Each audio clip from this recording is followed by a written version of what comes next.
দর্শক শ্রোতা, আজকে এমন একটি আমল আপনাদেরকে শিখিয়ে দিব হালাল উদ্দেশ্যে। এই আমলটি আমি করে 5 মিনিটের মধ্যে রেজাল্ট পেয়েছি, ইনশাআল্লাহ সুসংবাদ পেয়েছি। আমি খুব হতাশ ছিলাম। আমি গত রাত্রিতে তাহাজ্জুদ পড়ে আল্লাহর কাছে দোয়া করে আমলটি করে দোয়া করেছি। আল্লাহর রহমতে আমি সুসংবাদ পেয়েছি, আলহামদুলিল্লাহ। প্রিয় ভাই বোনেরা, আমলটি খুবই গুরুত্বপূর্ণ এবং ভিডিওটি খুবই গুরুত্বপূর্ণ আপনার জন্য হতে যাচ্ছে। আপনি হালাল উদ্দেশ্যে যদি আজকের এই আমলটি করেন, আমার মতো আপনিও আল্লাহ চাইলে সুসংবাদ পেতে পারেন, আলহামদুলিল্লাহ। প্রিয় ভাই বোনেরা, আমলটি খুবই মুজাররব এবং আমি যাকে দিয়েছি তারাই ফল পেয়েছে। আপনিও যদি ফল পেতে চান আল্লাহর রহমত এবং আল্লাহর হিকমতের দ্বারা, তাহলে আজকের এই ইসমে আজমটি আপনার জন্য খুবই গুরুত্বপূর্ণ। আসসালামু আলাইকুম রহমতুল্লাহি ওয়া বারাকাতুহু। আপনারা দেখতেছেন দুয়ার ভান্ডার ইসলামিক টেলিভিশন। আপনাদের কাছে একটি অনুরোধ, আপনারা আমার এই দুয়ার ভান্ডার চ্যানেলটি সাবস্ক্রাইব করে দিবেন যদি নতুন হয়ে থাকেন। শুধু সাবস্ক্রাইব করবেন না, বেল বাটনটি অন করে দেবেন। এবং যদি আপনি করে থাকেন, আপনাকে অসংখ্য ধন্যবাদ। সাথে সাথে আরেকটা কথা বলতে চাই, আমার আরেকটি চ্যানেল আছে, মাটির ঘ্রাণ টিভি। এই যে স্ক্রিনশট দিয়ে দিছি, আপনারা একটু দেখেন।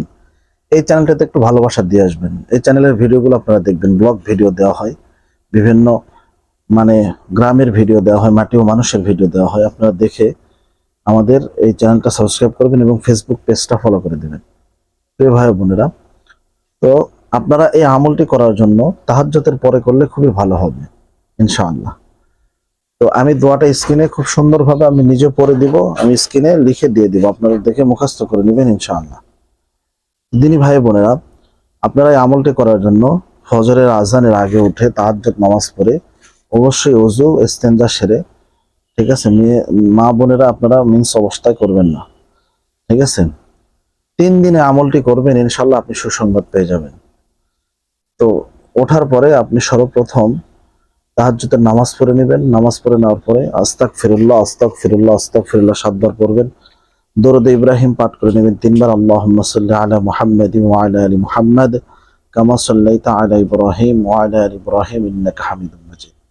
এই দরুদটা পাঠ করে নেবেন। নেওয়ার পরে আপনি 3 বার বিসমিল্লাহ পড়বেন। খুব গুরুত্ব সহকারে শুনে রাখুন, ভিডিওটা না টেনে শেষ পর্যন্ত দেখেন। আপনারা পড়বেন বিসমিল্লাহির রহমানির রহিম, বিসমিল্লাহির রহমানির রহিম এবং বিসমিল্লাহির রহমানির রহিম 3 বার পাঠ করবেন। করার পরে স্ক্রিনে দিয়ে দিছি, দেখেন লেখা আছে আল্লাহুম্মা ইন্নী আসআলুকা বিআন্না লাকাল হামদ লা ইলাহা ইল্লা আনতা ওয়াহদাকা লা শারীকা লাকাল মান্নান ইয়া বাদিউস সামাওয়াতি ওয়াল আরদ ইয়া যাল জালালি ওয়াল ইকরাম। এই ছোট্ট একটি ইসমে আজম, এই ইসমে আজমটি যদি আপনারা 3 বার পাঠ করেন, আবার পাঠ করবেন আল্লাহুম্মা ইন্নী আসআলুকা বিআন্না লাকাল হামদ লা ইলাহা ইল্লা আনতা ওয়াহদাকা লা শারীকা লাকাল মান্নান ইয়া বাদিউস সামাওয়াতি ওয়াল আরদ ইয়া যাল জালালি ওয়াল ইকরাম। আবার পড়বেন আল্লাহুম্মা ইন্নী আসআলুকা বিআন্না লাকাল হামদ লা ইলাহা ইল্লা আনতা ওয়াহদাকা লা শারীকা লাকাল মান্নান ইয়া বাদিউস সামাওয়াতি ওয়াল আরদ ইয়া যাল জালালি ওয়াল ইকরাম। এইভাবে আপনি 3 বার পাঠ করে নেবেন। নেওয়ার পরে আবার দরুদ ইব্রাহিম 3 বার পাঠ করবেন। আল্লাহুম্মা সাল্লি আলা মুহাম্মাদিন ওয়া আলা আলি মুহাম্মাদ কামা সাল্লাইতা আলা ইব্রাহিম ওয়া আলা আলি ইব্রাহিম